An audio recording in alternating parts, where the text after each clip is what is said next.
Todos los monoplazas de Fórmula 1 pueden llegar a obtener hasta 20 kilómetros extra cuando el piloto llega a accionar un botón en determinados momentos de la carrera, gracias a lo que conocemos hoy en día como DRS. Suena también esto que parece que no hay algo malo con esta función en los monoplazas, pero realmente ha traído algunos problemas consigo. Entonces, ¿no siempre es beneficioso tener algo de velocidad extra? En este video contestamos esa pregunta y hablaremos a detalle de qué es el DRS. Por sus siglas en inglés, el Drag Reduction System, sistema de reducción de arrastre, traducido al español, nos dice claramente en el nombre de qué trata. Reduce la resistencia del aire sobre el monoplaza, permitiéndole aumentar un poco la velocidad punta.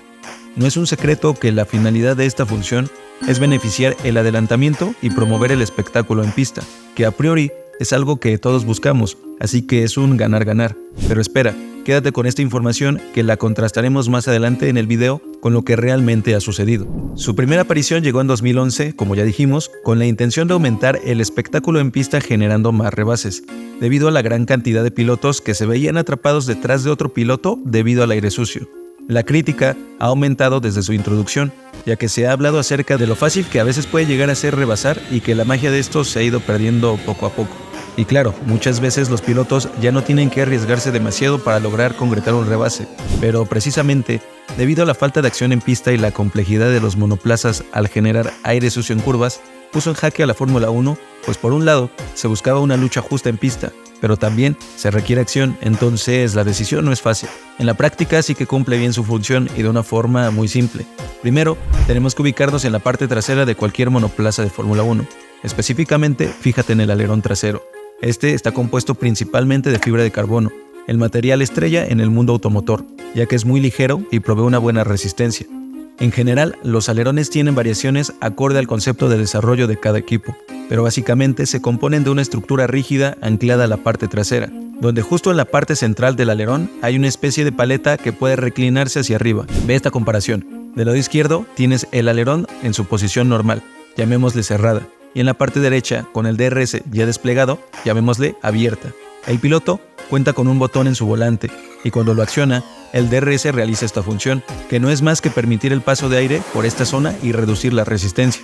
Recordemos que el aire ofrece una presión sobre cualquier objeto, mientras más se mueva, mayor presión habrá, y lo que hace la aerodinámica de un Fórmula 1 es cortar ese aire y darle un paso ordenado a ese fluido, con la finalidad de poder ser más rápidos. En resumen, menor resistencia al aire, mayor velocidad. Pasemos a la práctica. ¿Con qué frecuencia se puede usar?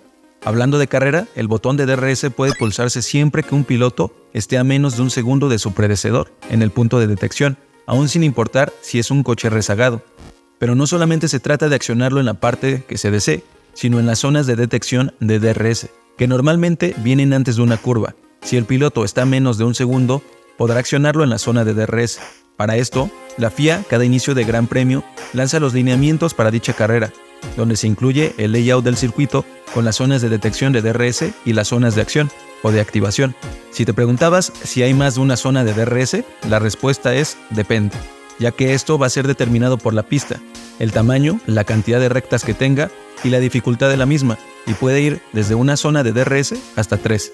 Por ejemplo, Mónaco solo cuenta con una zona de DRS, que en contraste con Albert Park en Melbourne, que tiene 3, e inclusive se planeaban 4 zonas, pero por su seguridad decidieron descartarlo y dejarlo en 3. El mecanismo ha sido muy eficaz, pues cumple con lo requerido, facilitar el adelantamiento en pista. Cuando el piloto va a menos de un segundo de su rival y lo acciona, tendrá toda la recta para darle alcance, gracias a que la reducción de resistencia le dará entre 15 a 20 kilómetros extras, que suele ser suficiente en la mayoría de los casos para poder rebasar sin mayor complicación. Importante aclarar que el DRS se habilita después de la primera vuelta corrida y cuando hay condiciones que sean consideradas de peligro, como la lluvia en pista, control de carrera impedirá la habilitación.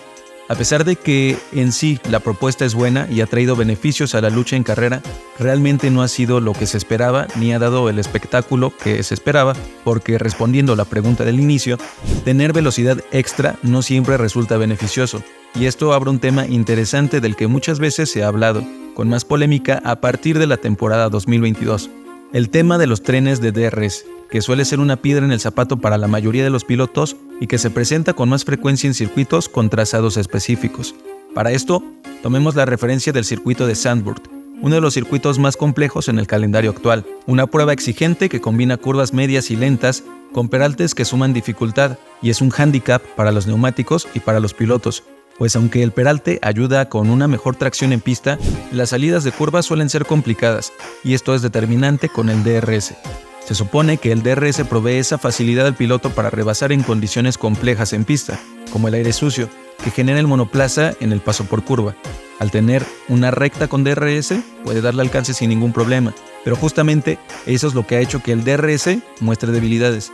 Hagamos una rápida simulación de carrera, donde los primeros 5 lugares están a menos de un segundo el uno del otro, lo cual les permitirá activar el DRS a excepción del primero. Zandvoort cuenta con 2 zonas de detección en las curvas 10 y 11 y la segunda en las curvas 13 y primera.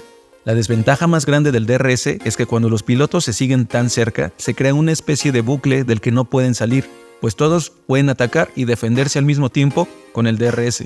Y aquí viene el problema. El primer puesto no puede activar el DRS porque recuerda que solo puede ser activado si se encuentra a menos de un segundo del de delante, pero corre con aire limpio, es decir, que no se encuentra aire turbulento de otro piloto, lo cual le permite cuidar mejor sus neumáticos y tener un mejor paso por curva. Normalmente se traduce en mejores tiempos por vuelta que los de detrás, pero los pilotos detrás pelean entre sí, activando el DRS para defenderse y atacarse al mismo tiempo, y su desventaja mayor es el aire sucio que genera entre el paso por curva, lo que provoca mayor desgaste en los neumáticos. Esto los involucra en un constante tren de DRS, ya que con este activado todos pueden alcanzar la misma velocidad en recta, y el problema no se detiene ahí, pues aparte de bloquear la acción en pista y prácticamente nulos rebases, los pilotos involucrados aumentarán su desgaste en neumáticos, algo que los lleva a mantener un ritmo similar y esperar a que el piloto de delante cometa un error para lograr adelantarlo. Pero en la mayoría de los casos, el rebase se limita a ejecutarlo en estrategia de boxes, entrando antes con un undercut o después con un overcut. Esto principalmente se acentuó con la normativa de 2022, que buscaba hacer que los monoplazas se siguieran más de cerca a través del efecto suelo y los pontones, precisamente para trabajar en conjunto con el DRS y permitiera más lucha en pista, pero casi resultó lo contrario, pues el seguirse tan cerca generó más desgaste en los neumáticos y mucho más aire sucio del que se esperaba, algo totalmente negativo para el principal objetivo, tanto de la normativa 2022 como el DRS. La parte negativa aún no termina, pues si a esto se le suma que el DRS puede llegar a presentar problemas al ser una parte tan sensible, puede quedarse atascado y no regresar a su posición normal y será necesario entrar a boxes para arreglarlo o bien no desplegarse cuando éste se activa y evitar que el piloto pueda utilizar esta ventaja, algo que ya ha pasado en varias ocasiones. Aunque la intención siempre fue buena, la práctica nos dejó ver que simplemente esto no fue como se esperaba y ya desde el 2017 se planteaba eliminar el DRS. El jefe de equipo Christian Horner llegó a decir que simplemente podía ayudar a rebasar, pero no era algo memorable, dejando ver que hay mejores opciones que esto, algo que se complicó aún más años adelante, con la normativa de 2022 y con la llegada de la normativa más nueva, en 2026, definitivamente el DRS será eliminado. Tenemos un video donde detallamos la normativa de 2026 y hablamos de este tema, te lo dejamos aquí arriba. Como ya vimos, esto no es una sorpresa, pero no todo es culpa del DRS, sino más bien de la forma de los monoplazas, cada vez más anchos y tan dependientes de la aerodinámica, que el aire en curvas ha sido cada vez más sucio debido a los pontones y a los canales de flujo del suelo. Y aunque se elimina el DRS, viene una propuesta más interesante, llamada aerodinámica activa, la cual permite adaptar los alerones del monoplaza en rectas y curvas, algo que sugiere ser más eficiente que el DRS. Y aparte, los monoplazas serán menos anchos y largos y por supuesto más ligeros. Si bien es interesante, esta nueva idea ya trajo sus problemas de desarrollo, pero como en todo, esta prueba y error siempre sucede y es necesaria para llegar a mejorar cada vez. ¿Y tú? ¿Crees que esto solucione la falta de rebases en la Fórmula 1? Gracias por llegar hasta aquí. Si te interesa el contenido, considera suscribirte, regálanos un like y comparte. Nos vemos en el siguiente video.